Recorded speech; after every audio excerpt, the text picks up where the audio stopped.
Believe it or not, I plan to talk about something else. About something that is actually worse than the death of 23 million Taiwanese at the hands of the Chinese Communist Party. I know that sounds strange, but when you think of what is coming over the next few years, you will probably agree. What is coming? War, violence, famine, disease, death. That sounds obscenely hysterical, but I'm afraid that it is nothing less than the truth. The only question is about how long it will take for it to happen, and the order of events that will lead to such a cataclysm. We are already seeing war. Violence is already in our streets. Food shortages are already happening. And when there is famine, disease is not far behind. Why is this happening? Oil. Yes, there are other reasons mixed in, and yes, no one talks about oil being at the heart of the troubles that we see right now. But then again, you already know that the mainstream media is lying to you, so if you are waiting for them to point out the truth, you're going to wait for a very, very long time. Remember that the attack on Armenia by Turkey and Azerbaijan is all about oil and natural gas.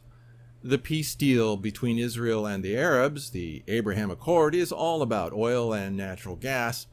The Syrian civil war was and is all about oil and natural gas.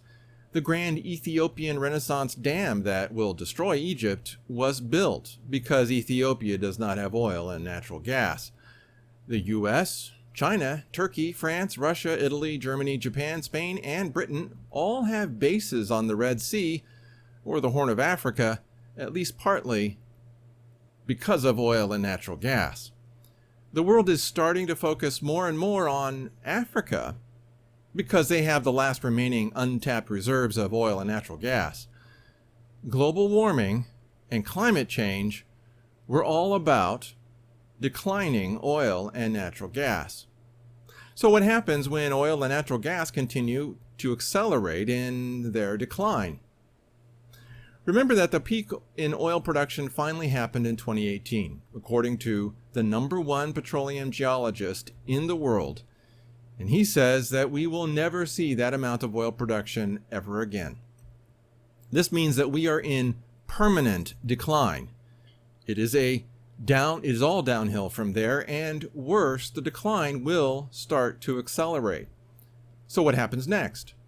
Well, remember what happened in 2008. People stopped paying their mortgages because gasoline became too expensive.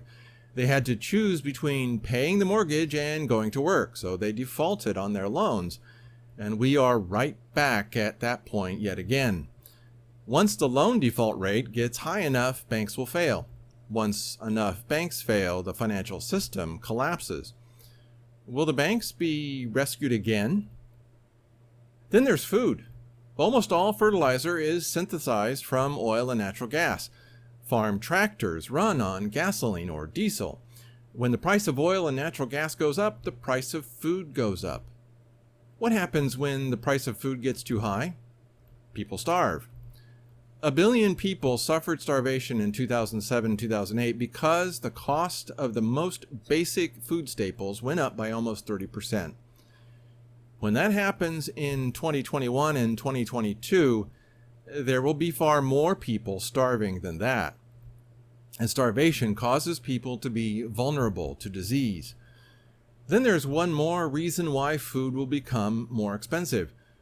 When banks fail, farmers are unable to borrow money to lease and plant their fields. They won't be able to buy enough seed or fertilizer.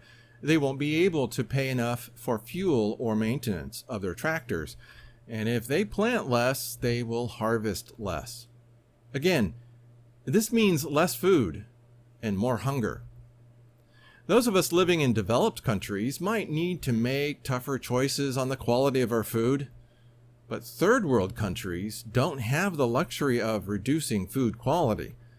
They are already at the lowest level possible. Their only choice will be starvation.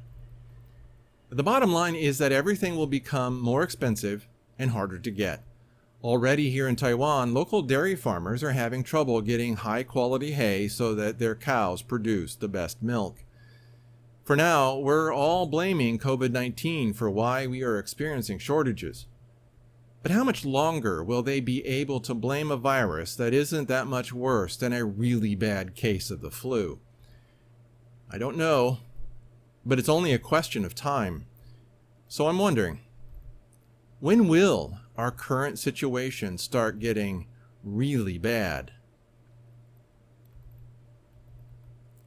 That's it for this shotcast. Again, hit like, subscribe, and whack that little bell.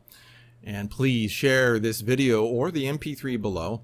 After you have done all of that, leave a comment. I like seeing what you have to say about what was said here. Your input is welcome. Then help keep Omega Shock and the Shotcast alive. There's a link below that can help you do that. I am truly grateful for all of you who have helped this ministry continue. Also, subscribe to the Shock Letter at theshockletter.com and read my books for free, When Jacob Returns and Ezekiel's Fire. You do not want to get caught by what is coming.